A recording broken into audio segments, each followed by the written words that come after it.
नमस्कार फार्मासिस्ट मित्रांनो, MSPC Maharashtra state pharmacy काउन्सिलकडून या ठिकाणी जगन्नाथप्पा शिंदे फार्मसिस्ट सुरक्षा कवच योजना जी लागू केलेली आहे.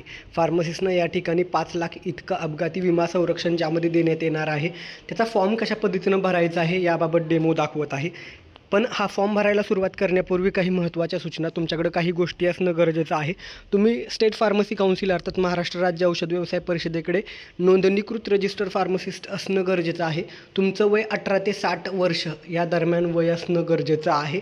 आणि त्यानंतर तुम्ही ज्याचं नॉमिनी म्हणून नाव ॲड करणार आहात त्या व्यक्तीच्या काही डिटेल्स तुमच्याकडे असणं गरजेचं आहे. जसं की त्या व्यक्तीचं आधार कार्ड नंबर तुमच्याकडे असणं गरजेचं आहे. त्याच्या आधार कार्डची जी कॉपी आहे त्याची PDF असणं गरजेचं आहे. त्या व्यक्तीचा फोटो असणं गरजेचं आहे. त्या व्यक्तीची कोऱ्या कागदावर केलेली साईन असणं गरजेचं आहे. अर्थात जे काही आधार कार्डची कॉपी आहे त्याची PDF फाईल हवी. साईज 400 KB जास्त नको. सिग्नेचर आहे त्याची साईज या ठिकाणी साधारणपणे 30 KB जास्त नको आहे. आणि फोटो आहे त्याची साईज 50 KB जास्त नको. तर हे जे काही डॉक्युमेंट असतील ते ऑलरेडी तुम्ही त्याची साईज रिड्यूस करून घ्या. PDF साईज रिड्यूस करता येईल ऑनलाईन क्रोमवरती. बरेचसे वेगळे ऑनलाईन टूल आहेत फ्री ऑफ कॉस्ट, तिथे साईज रिड्यूस करू शकता. किंवा या ठिकाणी हल्ली तुम्ही ChatGPTवरती देखील फोटोचे प्रॉम्प्ट देऊन तिथे देखील साईज रिड्यूस करू शकता. कुठल्याही पद्धतीनं PDF आणि जे काही फोटोज आहेत डॉक्युमेंट आहेत त्याची साईज रिड्यूस करून घ्या.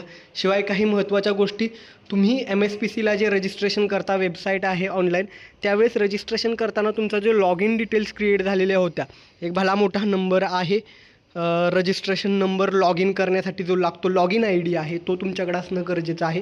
लक्षात ठेवा, तुमचा रजिस्ट्रेशन नंबर जो असतो तो नाही म्हणत मी, लॉग इन ऑनलाईन पोर्टलवरती लॉग इनसाठी ज्या डिटेल्स असतात त्या असणं गरजेचं आहे. अर्थात तुम्ही ज्यावेळेस रजिस्ट्रेशन केलेलं त्यावेळेस तुम्हाला ईमेलवरती तुम्हाला तो लॉग इन ID आला असेल. जर तुम्हाला तो आठवत नसेल तर MSPCच्या वेबसाईटवरतीच फॉरगेट करून ID किंवा पासवर्ड तो तुम्ही नंतर तुम्हाला पासवर्ड आणि लॉग इन ID मिळवू शकता. या सगळ्या गोष्टी तुमच्याकडे असतील तर आता तुम्ही फॉर्म भरू शकता. हा फॉर्म भरण्यासाठी तुम्हाला MSPCच्या वेबसाईटवरती यायचं आहे. MSPC असं सर्च केल्यानंतर पहिली वेबसाईट येते, त्याच्यावरती क्लिक करा. या वेबसाईटवरती गेल्यानंतर अशा पद्धतीनं इंटरफेस ओपन होतो.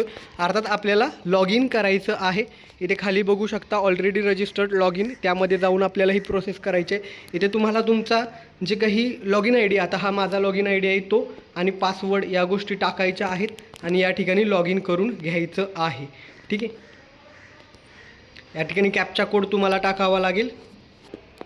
अर्थात captcha code, log in ID, password या सगळ्या गोष्टी टाकल्यानंतर तुमचं लॉग इन होणार आहे. अशा पद्धतीने लॉग इन झाल्यानंतर बघू शकता ज्या ठिकाणी तुमचा फोटो दिसतोय त्या फोटोच्या खाली या ठिकाणी एनरोलमेंट RP रजिस्टर फार्मसिस्ट सुरक्षा कवच याच्यावरती क्लिक करायचं आहे. याच्यावरती क्लिक केल्यानंतर तुमच्या सगळ्या डिटेल्स भरून घ्यायचे आहेत. लक्षात ठेवा, तुमचं फार्मसिस्ट रजिस्ट्रेशन ॲक्टिव्ह असणं गरजेचं आहे. म्हणजेच काय, तुम्ही जे रजिस्ट्रेशन सर्टिफिकेट तुमचं आहे ते ॲक्टिव्ह व्हॅलिड असणं गरजेचं आहे. ते एक्सपायर झालेलं नसावं.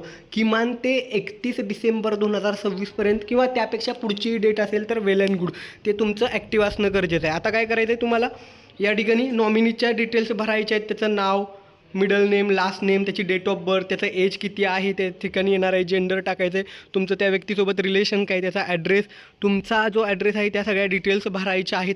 या ठिकाणी एक फॉर्म आहे रजिस्टर फार्मसिस्ट सुरक्षा योजना जी आहे, सुरक्षा कवच योजना, तर त्याच्यासाठी त्या एनरोलमेंट फॉर्मची एक PDF आहे. अशी PDF ओपन होईल, त्यावरती क्लिक केलं तर मी ऑलरेडी ही जी एनरोलमेंट फॉर्मची PDF आहे ती टेलिग्राम चॅनलवरती टाकतो आहे. या ठिकाणी हा फॉर्म तुम्हाला प्रिंट काढून डिटेल्स भरायचे आहेत. तुमचं फार्मसिस्टच्या डिटेल्स आहेत, त्या ठिकाणी फार्मसिस्टचं नाव आहे, रजिस्ट्रेशन नंबर आहे, कधीपासून कधीपर्यंत व्हॅलिड, तुमच्या ॲड्रेस प्रूफ डिटेल्स, अशा बेसिक डिटेल्स आहेत, नॉमिनीच्या डिटेल्स आहेत. आणि खाली शेवटी तुम्हाला काय करायचं आहे, तुमचं नाव साईन करायचे आहे आणि डेट अँड प्लेस टाकायचे आहे. आणि याची देखील स्कॅन कॉपी तुम्हाला अपलोड करायची आहे.